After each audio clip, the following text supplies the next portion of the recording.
Hai, Assalamualaikum warahmatullahi wabarakatuh. Salam sejahtera bagi kita semua. Perkenalkan, nama saya Taufik Sahrul Ramadan dengan NIM 203110804. Saya adalah mahasiswa dari program studi agroteknologi Fakultas Pertanian Universitas Samratulangi. Pada kesempatan kali ini saya akan mempresentasikan yaitu dari tugas dasar-dasar budidaya tanaman, yaitu mengenai faktor-faktor yang mempengaruhi pertumbuhan dan perkembangan tanaman, yaitu dari dosen Dr. Adelaida Lumengkewas, SPMSI. Oke, selanjutnya kita ke pembahasan materinya. Pengertian pertumbuhan dan perkembangan tanaman. Pertumbuhan adalah proses bertambahnya ukuran, diantaranya volume, massa, dan tinggi, serta jumlah sel secara irreversible atau tidak dapat kembali ke bentuk semula. Pertumbuhan bersifat kuantitatif, yaitu dapat diukur dengan menggunakan auxinometer. Pertumbuhan terjadi karena pertambahannya jumlah sel dan pembesaran sel. Proses ini terjadi akibat pembelahan mitosis pada jaringan bersifat meristematik. Contohnya itu pertambahan tinggi batang dan jumlah daun. Selanjutnya yaitu perkembangan. Perkembangan adalah proses transspesialisasi sel menuju ke bentuk dan fungsi tertentu yang mengarah ke tingkat kedewasaan yang bersifat kualitatif atau tidak dapat dihitung dan bersifat irreversible. Contohnya yaitu munculnya bunga sebagai alat perkembangbiakan. Selanjutnya yaitu kita ke faktor-faktor yang mempengaruhi pertumbuhan dan perkembangan tanaman. Pengaruh lingkungan terhadap pertumbuhan tanaman dapat dibagi atas dua faktor, yaitu lingkungan dan genetik. Lingkungan tumbuh tanaman sendiri dapat dikelompokkan atas lingkungan biotik, yaitu tumbuhan lain, hama, penyakit, dan manusia, dan abiotik, yaitu tanah dan iklim. Penjelasan dari faktor-faktor tersebut dapat diringkas sebagai berikut. Yang pertama yaitu adalah genetik atau hereditas. Gen adalah faktor pembawa sifat menurun yang terdapat dalam sel makhluk hidup. Gen bekerja untuk mengkodekan aktivitas dan sifat yang khusus dalam pertumbuhan dan perkembangan.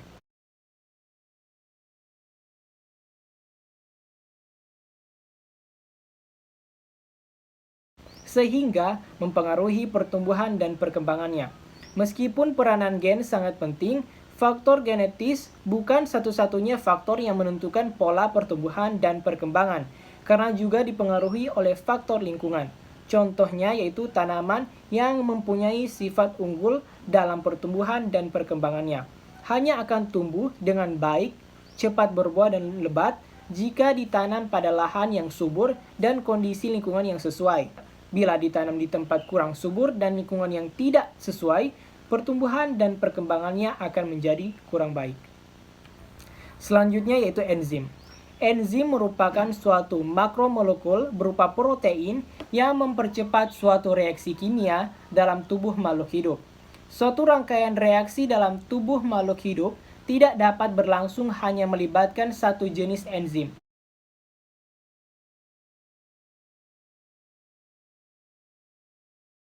Selanjutnya itu hormon.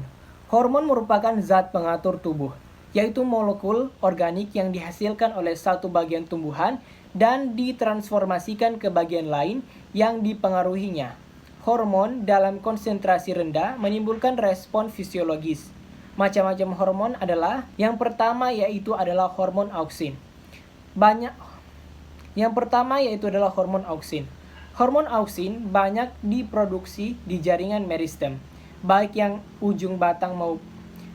ujung batang maupun ujung akar. Auksin yang dihasilkan pada ujung batang akan mendominasikan pertumbuhan batang utama, sehingga pertumbuhan cabang relatif sedikit. Keadaan ini dikenal dengan istilah dominasi apikal. Fungsi hormon auksin yaitu merangsang perpanjangan sel pada daerah titik tumbuh, merangsang pertumbuhan akar, merangsang pertumbuhan buah tanpa biji, merangsang diferensiasi jaringan pembuluh, merangsang ambisi atau pengguguran pada daun, dan berperan dalam dominasi apikal. Selanjutnya yaitu hormon giberelin. Hormon giberelin ini dapat ditemukan hampir pada semua bagian tanaman, baik akar, batang, daun, bunga maupun buah. Fungsi hormon giberelin antara lain merangsang pemanjangan batang dan pembelahan sel, merangsang perkecambahan biji, memecah dormansi biji, dan merangsang pembungaan dan pembuahan. Yang ketiga yaitu hormon sitokinin. Pemanfaatan sitokinin secara umum menyebabkan pertumbuhan tunas-tunas samping atau tunas lateral, sehingga tanaman menjadi rimbun. Fungsi sitokinin bersama auksin dan giberelin merangsang pembelahan dan pempanjangan sel. Keempat, hormon asam absisat dihasilkan oleh daun, ujung akar, dan batang, serta diedarkan. Fungsi asam absisat antara lain mengurangi kecepatan pembelahan dan pempanjangan di daerah titik tumbuh, memacu pengguguran daun pada saat kemarau untuk mengurangi penguapan air, membantu menutup stomata daun untuk mengurangi penguapan, mengurangi kecepatan pembelahan dan pempanjangan sel, bahkan menghentikannya. Memicu berbagai jenis sel tumbuhan untuk menghasilkan gas etil, memacu dormansi biji agar tidak berkecambah oleh jaringan pengangkut. Selanjutnya yaitu yang kelima, etilen. Etilen merupakan satu-satunya hormon tumbuhan yang berbentuk gas, tidak berwarna dan berbau seperti eter. Etilen dihasilkan oleh ruas-ruas batang, buah yang matang, dan jaringan yang menua. Pembentukan etilen dipengaruhi oleh O2 dan dihambat oleh SO2. Fungsi gas etilen mempercepat pematangan buah, menghambat pembenjangan akar, batang, dan pembungaan, menyebabkan pertumbuhan batang menjadi kokoh dan tebal, merangsang proses absisi, interaksi antara etilen dan auksin, memacu proses pembungaan interaksi antara etilen dengan giberelin, dan mengontrol rasio pembungaan jantan dengan bunga betina pada tumbuhan monoecious. Selanjutnya yaitu yang keenam, asam traumalin atau hormon luka. Asam traumalin adalah hormon yang merangsang sel-sel daerah luka menjadi bersifat meristematik sehingga mampu mengadakan menutup bagian luka pada tumbuhan. Ketujuh yaitu hormon kalin, dihasilkan pada jaringan meristem, memacu pertumbuhan organ tumbuh-tumbuhan. Jenis hormon kalin yaitu fitokalin, memacu pertumbuhan daun. Kaulokalin memacu pertumbuhan batang, rizokalin memacu pertumbuhan akar, anthokalin memacu pertumbuhan bunga dan buah. Selanjutnya yaitu faktor kedua, faktor eksternal. Selain faktor internal, pertumbuhan dan perkembangan tanaman dipengaruhi oleh faktor eksternal. Faktor eksternal adalah faktor dari luar tumbuhan yang dapat dipengaruhi pertumbuhan dan perkembangan tumbuhan. Faktor eksternal tersebut diantaranya adalah yang pertama yaitu adalah suhu udara. Suhu udara mempengaruhi kecepatan pertumbuhan maupun sifat dan struktur tanaman. Tumbuhan dapat tumbuh dengan baik pada suhu optimum. Untuk tumbuhan daerah tropis, suhu optimumnya berkisar 23-30 derajat Celcius. Suhu optimum berkisar antara 25-30 derajat Celcius. Suhu optimum berkisar antara 25-30 derajat Celcius. Tetapi suhu kardinal atau minimum, optimum, dan maksimum ini hanya dipengaruhi oleh jenis dan fase pertumbuhan tanaman. Selanjutnya yaitu adalah cahaya matahari atau radiasi surya.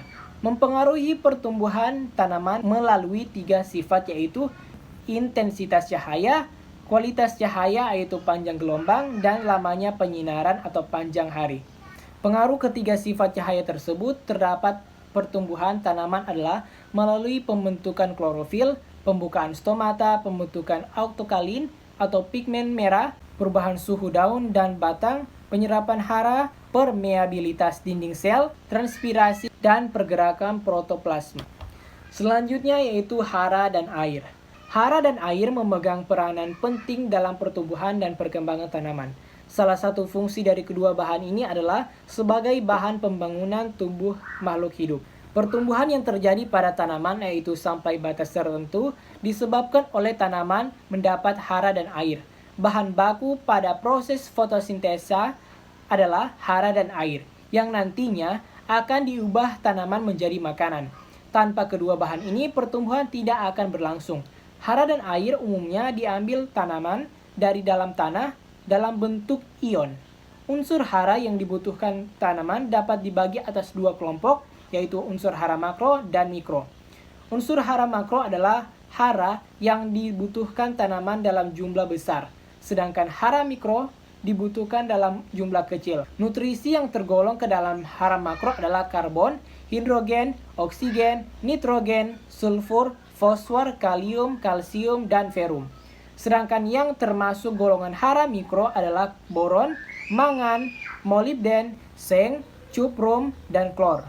Jika tanaman kekurangan dari salah satu unsur tersebut di atas, maka tanaman akan mengalami gejala defisiensi yang berakibat pada penghambatan pertumbuhan.